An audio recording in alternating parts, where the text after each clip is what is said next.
You highlighted how women save up all the problems for a 15-minute visit. I think I think we do that. Men are probably worse. They don't even make that 15-minute appointment per year, but we do need more support throughout the year. And then you highlighted, as time went on, you had insight into your own contributing factors to burnout. And I think that's what led a lot of us to this lifestyle medicine journey. And I commend you for following it and following, the path, which has led all of us here to get board certified and then use it for your patients. What else did I write down?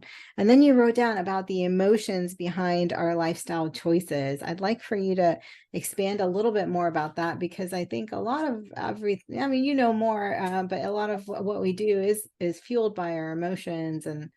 And anyway, just expand on that a little bit. For many of the physicians, I'm sure that are authors in the book, as well as my colleagues that I've interacted with over the years, we literally get on that treadmill and we go.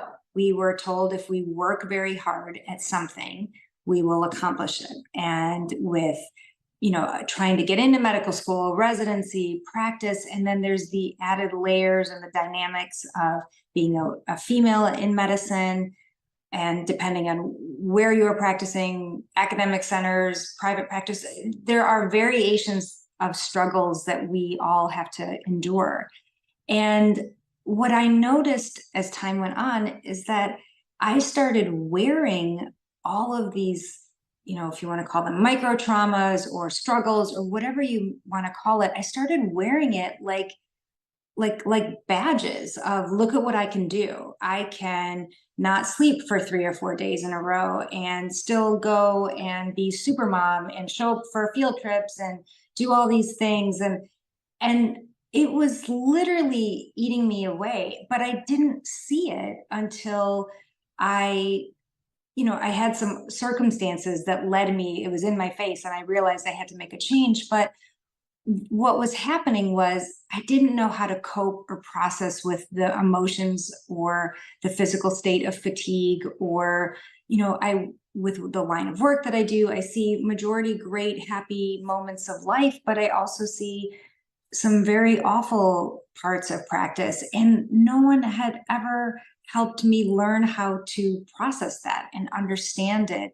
So instead, I would work harder, or I would, stress eat, or I would over exercise, or I would just over everything, not understanding that it was coming from a place of, well, hold on a minute. Like, you need to understand why this is happening. And it's okay. It's okay to experience this. It's okay to feel this. It's okay to not be great for one moment in time. And that was this big awakening for me. And now I'm at this place, and I really believe that lifestyle medicine was such an contributing force for this, where it just made me pause. Now if I move for exercise, I'm doing it because I enjoy it. I'm playing with my children. I'm riding my bike. I'm not grinding away at the Peloton or whatever gym equipment it is because I feel like I have to exercise for a certain number of minutes to maintain, my fitness level. I'm doing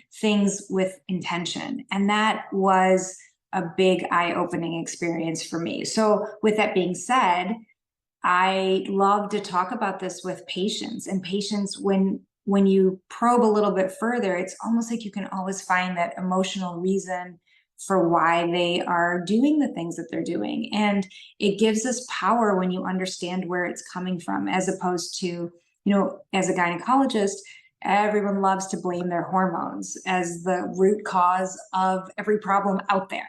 And some of it is really true, right? But some of it is not. And so I love to just share a little bit of that, hey, maybe we got to dig a little deeper. And now I have the opportunity to spend time with people, patients, anyone that'll listen to me, and talk about that.